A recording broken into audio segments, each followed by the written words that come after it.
علماء کو بھی اپنے وقت کی قدر کرنی چاہیے، عوام کو بھی کرنی چاہیے۔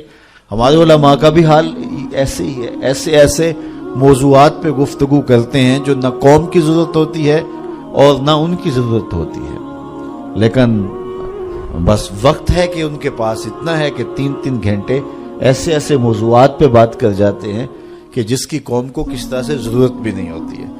تو ہم اپنے وقت کو ضائع کرتے ہیں جو سب سے قیمتی اثاثہ ہے ہمارے پاس۔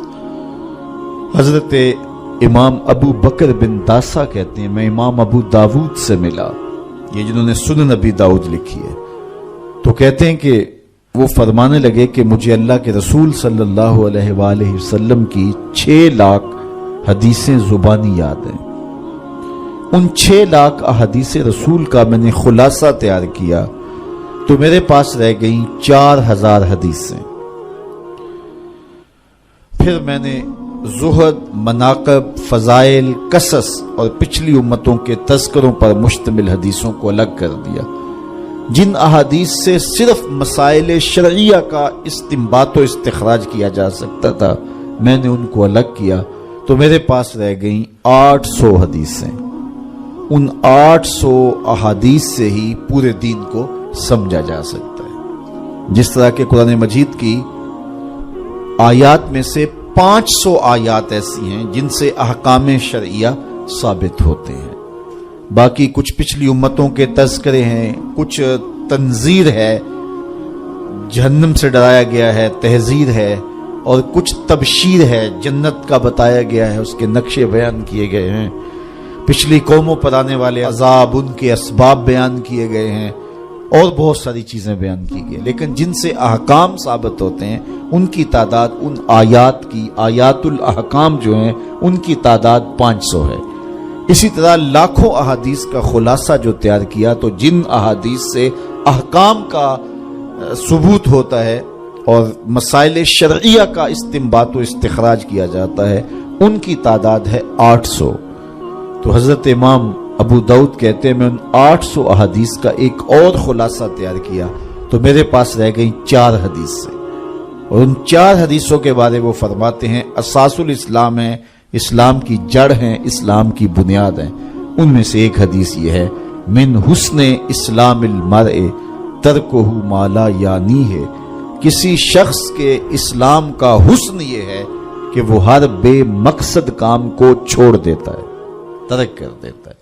تو جب بے مقصد کاموں کو ہم چھوڑ دیں گے تو ہمارے پاس پھر وقت کا مصرف بڑا خوبصورت ہوگا، لیکن ہمارا کتنا وقت بے مقصد کاموں میں گزرتا ہے۔ میرے ایک دوست کہتے ہیں یہ جو ہم موبائل سنتے ہیں اس میں ہور سناؤ نکال دیں تو کتنا وقت بچ جاتا ہے۔ بات تو 1-آدھے منٹ کی ہوتی ہے، وہ کہتے ہیں ہور سنا تو کتنا وقت اس میں ہمارا برباد ہو جاتا ہے۔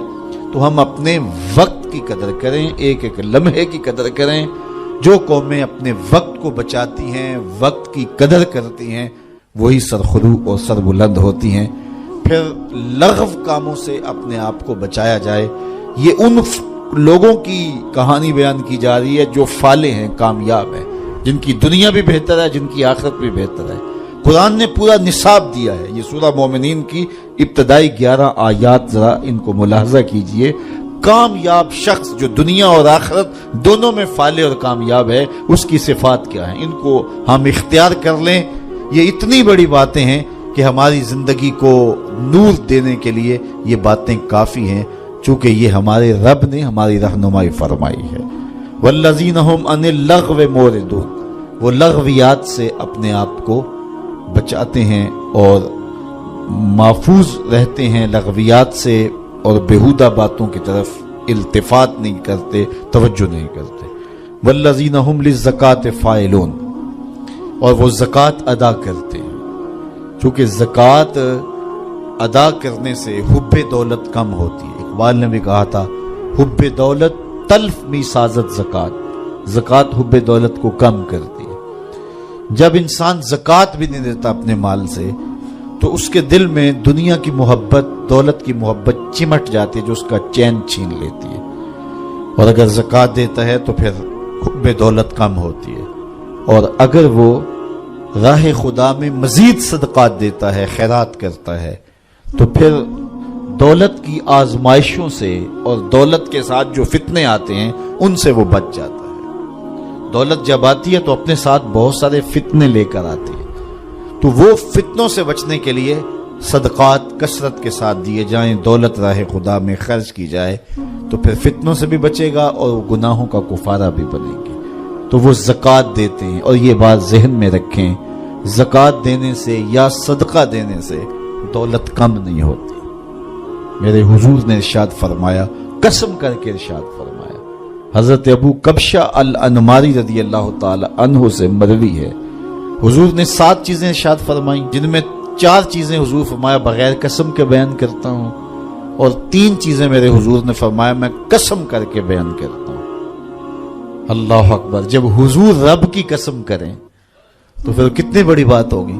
تو فرمایا میں اللہ کی قسم اٹھا کے کہتا ہوں، ان میں سے ایک بات فرمایا، ما نقص مال عبد من صدقہ،